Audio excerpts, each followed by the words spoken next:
નવરાત્રિની રાહ જોઈ રહેલા ખેલૈયાઓ માટે રાહતના સમાચાર મળી રહ્યા છે, ખુશીના સમાચાર છે. કારણ કે વરસાદ નવરાત્રિમાં વિઘ્ન નહીં બને. ભારતીય હવામાન વિભાગની આગાહી પ્રમાણે 25 સપ્ટેમ્બર પહેલાં ચોમાસું ગુજરાતમાંથી વિદાય લેશે.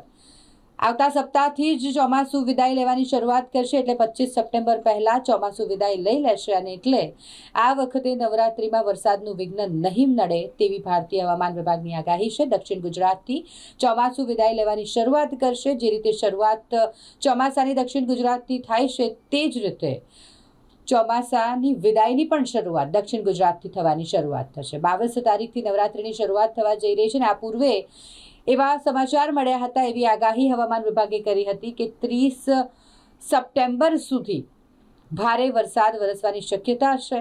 આજે સિસ્ટમ સક્રિય થવાની છે, તેને કારણે ગુજરાતમાં ભારે વરસાદ વરસી શકે છે. પરંતુ હવે ભારતીય હવામાન વિભાગે ફરી એક વખત આગાહી કરી છે કે 25 સપ્ટેમ્બર સુધી ગુજરાતમાંથી ચોમાસું વિદાય લેશે.